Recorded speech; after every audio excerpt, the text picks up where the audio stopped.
Magandang gabi po. Happy Sunday to all. May isa lang akong importanteng i-vlog at nais ko lang ipaalam sa buong Pilipinas, lahat ng mga Pilipino, na bias ito si BBM. Bakit ko nasabi na bias? Akalain mo, sa panahon na wala namang baha, walang lindol sa Naga City, pumunta siya doon kay Leni Robredo, kay Mayor Leni, at nagbigay ng kalahating bilyon, 500 million, kalahating bilyon na budget pagpaayos ng Jesse Robredo Coliseum. Okay ba yan? Di ko alam kung okay yun. Panliligaw kay Leni Robredo. Pero kung ako si Leni, hindi ko tatanggapin yun. Kasi nakakababa ng dignidad. Unang-una, nagsuot siya ng medyas na pink. Pinakita pa kay Leni. Ibig sabihin, ayun, tinatapakan lang kita. Oh. Parang ganun ang nangyayari. Pagkatapos, binigyan mo ng 500 million, ang dating nun sa mga tao, binabribe mo para kumampi sa'yo si Leni. Pangatlo, ikaw po yung mastermind ng flood control. Kakahiya ka tapos lalapit ka sa kalaban mo na tinalo mo sa eleksyon. Nakakahiya ka. Tapos, wala namang baha sa Naga. Bakit ka nagbigay 500 million? Walang lindol. Ito, nagrereklamo mga Cebuano. Nung naglindol sa Cebu, ang binigay mo 200 million lang. Ang daming bahay ang nasira na dapat ipatayo ay hindi matatayo hanggang ngayon dahil kulang-kulang ang binigay na tulong ng pamahalaan mo. Nung sa Cebu, marami halos 300 ang namatay sa baha na nagresulta sa Liloan, Cebu. Tapos 200 billion lang binigay mo. Ang dami-daming bahay na nasira. Ipatayo. Anong klase? Dahil sa wala kang makukuha sa mga Cebuano, walang bubuto sa ng Cebuano. Ang sa Bicolano, maraming Bicolano bubuto sa iyo? Ganon ba yon? O mga Bicolano, sa inyo na yung pagsasabi. Ayoko na mangyari na parang binibenta ni Leni Robredo ang kanyang dangal kay BBM. Masisira si Leni kung sasama siya kay BBM. Alam mo, si Leni ay wala siyang ninakaw. Ngayon, pag pumasok siya sa patibong ni Bongbong, lahat sa kanya ay magiging nakaw na lang ni Bongbong. Ninakaw na nga yung panalo mo ng 2022. Nanakawin pa ngayon ng dignidad mo. Sino ba makipagtulugan sa Satanas? Si Leni ba makipagtulugan yan sa Satanas? Kakahiya ka, Bongbong Marcos. Ginawa mo lang yan nung mag-anunsyo si Sara tatakbong presidente. Ang pakay mo talaga na totoo dyan ay kumbinsihin mo si Leni tumakbong presidente at ikaw ang vice-presidente. Pumapanakpak naman ang mga walang dangal na mga dilaw kagaya ni Kainso Recto. Ha? Ronald Llamas. Marami kayo. Si Lila de Lima. Sino pa? Si Risa Ontiveros ba? Parang ayaw ni Risa Ontiveros sa inyo. Gusto ni Risa na tumakbo sarili niya. So, ibig sabihin, nawawala ang respeto. Marami na pong na umalis na Pilipino sa mga hanay ng dilaw at kakamping. Dahil walang tayo, walang baruganan ang mga makadilaw at makapink. Hindi sila umiiyak, hindi sila nagrereklamo. Karamihan na, I speak of majority. Sa mga pagnanakaw ni BBM na mali-maleta, halata na may ebidensya na. Wala pa rin. Akalain mo, tingnan mo si Cielo Magno. Ba't hindi ka magsampa ng kaso kay BBM? Si Sara lang kinakasuhan mo. Kita mo si Heidi Mendoza. Paano maniniwala? Paano maiingat ang inyong dignidad, reputasyon sa publiko, Ma'am Cielo? Kung ganun, lumalabas na unfair kayo eh. Kaya marami po talaga umaalis sa hanay ninyo. Mga hanay ng civil society. Mga dilaw, sabi ni Representative Igay Iresi, hindi makatulog. Kahit magsinungaling pa sila, gagawin at gagawin lang para matalo lamang si Sara Duterte. Yan ang sinabi ni Representative Igay Iresi. Tingnan natin, panoorin natin anong ginawa. Pumunta si BBM sa Naga City. Ito. Tingnan ninyo sa Naga City. Kung ako kay Nini, hindi ko siya papansinin eh. Dinaya ka eh.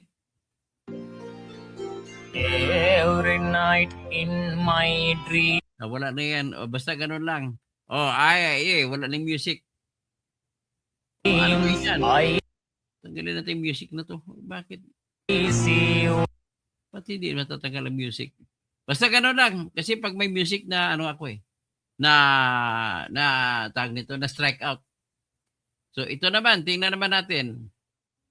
Ito naman po, ang 500 million o kalating billion ay dito ipapatayo ko na budget. Yan. Dito mapupunta.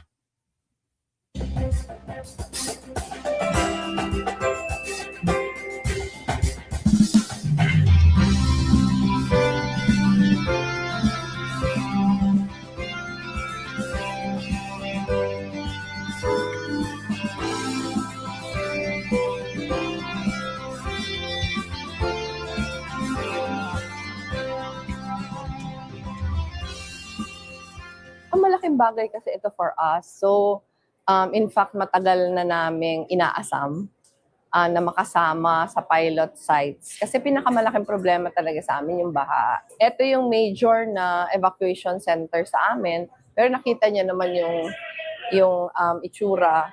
And itong kung saan tayo ngayon, napapalibutan siya ng 3 malalaking barangays na talagang laging lubog sa baha. Talagang lugar siya for events, for games. Pero over the years, in the recent past, mas ang gamit niya na talaga evacuation center. Pero yung design ng Coliseum, hindi pang evacuation center. So yung gusto sana namin gawin, i-retrofit siya as an evacuation center. So pag walang baha, Coliseum siya. Pero pag may baha, evacuation center siya. Para comfortable yung mga tao.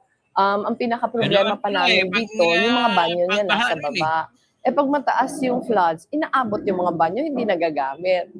So, ang gagawin namin, iaakyat namin. Maglalagay kami ng mga banyo sa second floor. Yung common... ibig sabihin yan ay, sa ngayon, ay pwede pa naman magamit. Yan ang opinion ko. Pero ang problema, hanggang ngayon ay wala pang bahay, mga nasirang bahay sa nasira ng bagyo at saka nasira ng lindol doon sa Cebu. So, magdasal na lang kayo na manalo si Sara para kayo makababigyan sa Cebu, sa Bugo. Ito yung sa Cebu. Tingnan natin ang sa Cebu.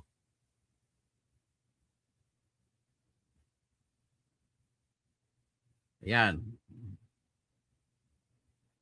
Ang sakit talaga ni Bongbong, may sakit siya sa priorities. Wala siya sa Another strong tremor jolts Cebu barely 2 weeks since it was hit by a killer quake. Our very own Andy Perez on the line with the latest from there. Yan. Classes are suspended for both public and private. To consider the program and project. The initially validated ay 8,000. Man, the resignation. Actually, ang kasuhan po yung mga Wala kayo, ICI Years lang of kwenta. Still on board that. have no done. Again. Ito, McDonald's. A powerful earthquake has killed at least 69 people in the Philippines as rescuers race to find those who survived, with troops, police, and civilian volunteers deployed to carry out struck. The powerful 6.9 magnitude quake hit the central Philippines at around 10 p.m. local time last night. The hospital in Bogo City, near the epicenter, says it is overwhelmed. Is so high, those buildings that the quake hit. Currently, it stands at 69, but authorities say it is almost certain to rise. damage, communications are out, bridges have collapsed, roads are impassable. And on top of that, at hospitals, grieving, you know, it's these sorts of gut-wrenching aftershocks, the strongest being swift assistance. He's already has humanitarian relief. And, you know, Yan, ang maraming namatay na sirang bahay dyan sa Baguio. Sa ano sa tawag dito, sa Lindol. Kahit tingnan mo nangyayari sa Liloan, hanggang ngayon 300 mahigit pong namatay na hindi pa nakita ang iba. Liloan, Cebu. Ito po, pakita ko sa inyo ang simulation kung paano bumaha ang Liloan, Cebu. Yan po siya. Nanggaling sa bundok, nanggaling dito sa bundok ang tubig. Yan ang simulation. Hanggat sa naipon na naipon dito. Hanggat sa dumami dito, dito namatay mga tao.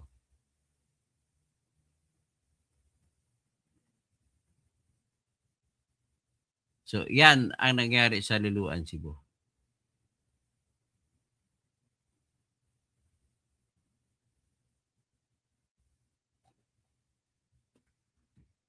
Okay?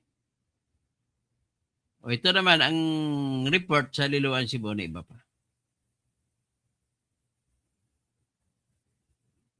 Ano dyan, may discrimination. Lahat ng mga hindi bumubuto kay BBM, hindi makatingin. For Rappler, and I'm here right now in Kotkot, Liloan, one of the areas hardest hit by Typhoon Tino.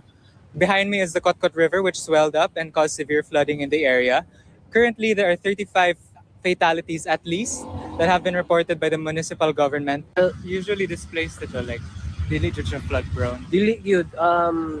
That it would only flood maybe somewhere on some areas, but not really on the streets. Because I think the drainage here are well made, but it's big and all. The river just swelled, I think, that time, because I heard Kotkot River swelled, and it came to a point I heard this road was not passable. This was blocked by the authorities because it was just 1 story high. You'll see some houses with flooded roof or cars just trampled, like toys. So it was something very catastrophic. It's something I did not expect that I experienced in my lifetime. So anyway, tingnan pa natin ang iba. Ito mga namatay.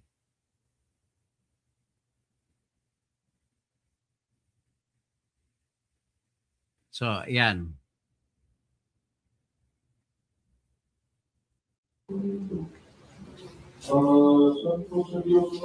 Yung mga namatay sa Liloan, iba lang ito namatay.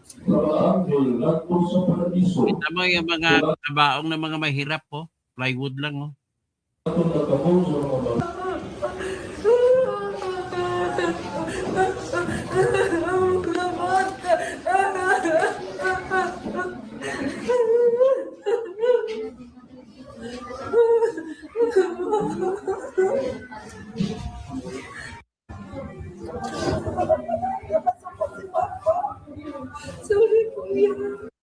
Mas open.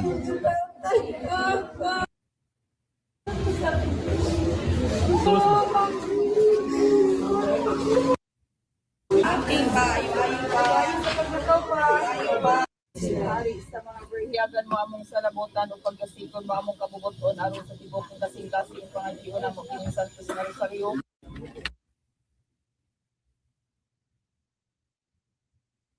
So, yan po ang nakita ninyo. Yan ang mga binalikan na natin mga alaala ng mga baha. At ito naman ay isalang din natin yung isa. Apparently, they do not deserve the fair shake from BBM.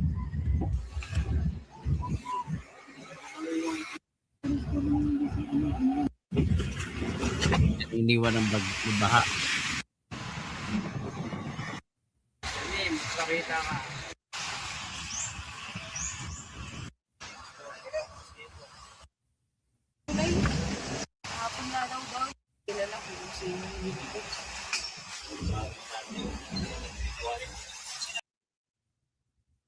So, yan po ang ating vlog at pinakita ko lang po yung unfairness. So, kawalan ng direksyon, hindi marunong mamili ng mga proyekto. flood control ng pinili. Yung mga malalaking project na makapagbigay ng hanap buhay ay hindi pinatupad. Kinuha ang pera doon. Kinuha ang pera sa kalusugan sa PhilHealth para nilagay sa flood control na binubulsa lang lamang nila. Kinuha ang pera doon sa Philippine Deposit Insurance Corporation at nilagay sa mga baha-baha. So ngayon, ito na naman, pinapakita yung demonstrate kung gaano kagaling ang bangag. Makikita mo bakit uunahin pang gymnasium na gumagana naman. Kaysa babigyan mo ng bahay ang mga tao na hanggang ngayon wala pang bahay dahil nasira ng bagyo at lindol. So ganun po. So asahan nyo, babalik ang mga tao sa Cebu ay maghihig natin sa 2028. Salamat po at hanggang na lang. Argo, Rosilio, nila at ang junior mga project na lugar nila puro poste sa Ilocos Sur, puro poste yung pinapagawa, walang tulay. Salamat po Elizabeth Linsangan sa iyong palipad. Magandang gabi po, Sir Toto. Tapos sabi ni Elizabeth Linsangan, watching from California, Los Angeles. Argo, grabe si Lene, mababayaran pa ba rin? Wag lang sana bebenta ni Lene sa halagang 500 million ang kanyang karangalan. Huwag kang sumama kay BBM. Tumakbo ka na mag-isa. Huwag kang sumama. Ang endorsement niya ay makakamatay. Mag-ingat kay Bongbong Marcos, siya ay makakamatay. Taxes na bangda. At tax ng yung napunta na 500 million para sa Jesse Robredo Coliseum. Pera ng buong Pilipinas yan mula sa Batanes hanggang Tawi-Tawi. Kaya paano naman yung ibang lugar? Taxes ng bansa yan, tama, hindi na pag-ari. Argo, Katoto, galing-galing. Hasil Aquino, paepal yata si Lene. Hindi naman, wala naman ako kay Lene kasi binuto ka rin yan nung tumakbong vice-presidente yan. Bruce Pike, sana maupo na si Inday Sara, Senado for impeachment. Mas gusto ko talaga na magsama si Sara at si Lene. Kailang marami makadilaw ang ayaw. BP Sara Duterte is a public servant accurately and humbly. Tapos, Bruce Pike, hintay na lang malapit na maupo si Inday Sara. Pero sa tingin ko, yung niligawan na sinabi ni Sara na ligawan niya last year na maging VP niya, baka si Lene yung nililigawan niya. So we need a leader that deals with all problems of the country. At Ronald, sinabi naman ni BBM kahit sino sa local pwede humingi ng tulong. Ay, sinabi lang yan. Hindi naman pinapatupad. Kwento lang yan.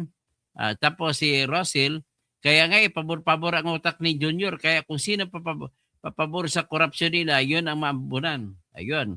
Nanliligaw kasi sa ngayon sa mga Bicolano. Kasi feeling niya mga Bicolano ibubuto siya. Yung mga Cebuano, ayaw ata si ibuto. Mga Ilonggo. Kalahati Ilonggo, kalahati ata mga Makadilaw yun. Kalahati laban kay kalahati Maka Duterte, kalahati Makadilaw. Tapos si Ronel, sinabi naman ay wala, hindi kami paniwala. Ayusin nyo kayo ang baha rather than creating an evacuation center. Correct. That's the better idea. Ronel, sa ganda nga yun, nang ginagamit yung, wala, hindi dapat una yung baha. Benji Piquero, nakasuot niyang pink ng sak. Di ibig sabihin, tinatapakan niya si Lene Robredo. Ginagawa ka lang, bidyas ka lang kita. Mabuti na lang, hindi man brief niya pink. Kasi ginagawa lang kitang brief. Marites Gutierrez, higit ka lang kalbo. Hindi kita matanggal. Please lang, huwag ka magsalita kalbo. Tawagin lang, maigit lang ako. Tanggalin mo salitang kalbo. Okay? Kasi po yun, kahinaan ko yan. Wala na akong magagawa ron. Tapos, sino pa? Marites Gutierrez. Lakari, hairless. Iyan ka na naman, nagkalbo. Yan ang mga salita ng mga taong hindi marunong mag-argumento. Tatawaging kalbo, tatawaging pandak, tatawaging pangit. Ganun po yung mga taong walang pinag-aralan. Okay? Maurice Mariano, di mananalo yan si Sara. Yung okay lang yung ganun salita. Huwag na wala na yung kalbo. Okay lang, Maris. Sa opinion mo, hindi mananalo. Pero sa opinion ko, lamang na lamang si Sara. Wala na makatatalo kay Sara. Fix man. Yan ang katotohanan. So, prinsipyo ni President nagdadala sa Dilawan at Campix. Hindi po. Excuse me, I know perceive better than you are. Tapos last year, Norris Arenil, last year budget yan. Last quarter. Ano last year budget? Anong last year budget? Pag na-budget, magtapos na December 31, wala na. Balik na yan. Hindi na magkaroon na bago. Hinahanap ko nga sa budget ng GEE, wala eh. Bakit nagkaroon? Okay, yan lang po ang aking ano ngayon. Hanggang dyan na lang at maraming salamat. Babalik po ako. John Ray Gargareta, ang tirador sa 2028. Joey Bautista, tama, Sara, okay lang. Yan totoo, sanay ka na dyan. Argo, given mali ko yung sa mga, sa akin lang, let us start anew na mga ugali na magiging magalang kayo. Kung anong kahinaan ng isa, pangit siya, huwag mo tawaging pangit. Kung pandak siya, huwag mo tawaging pandak. Kasi binigay ng Diyos yan eh. Binigay ng Diyos sa akin, magiging kalbo ako. So, ganun po. Pero kung tawagin mo ako mataba ako, masiba ako dahil mataba, ay, pwede yun.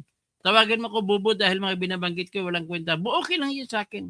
Okay? So, judge me not by the color of my skin, not by the hair that I have, not by the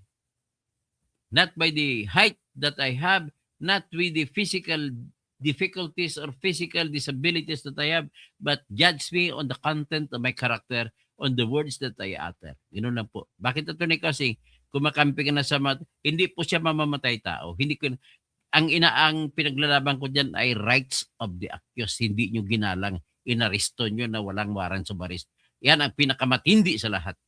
So Gamora, we salute you, sir. Allah bless you more. Oh, Ramadan Mabarak. Okay, sasabay ako sa Ramadan, mag-fasting din ako. Tapos Gamora, we salute you, sir. Tapos 30 days, magpapasting din ako sa gaya ng mga kapatid ko mga Muslim. So hanggang dyan lang po, magandang gabi po at have a beautiful Sunday. Let us go to church if we can. Salamat po. At paki-like, paki-share, at para naman meron kayong notice at kung magbablog na ako. Okay? Come back 2 hours. Salamat po.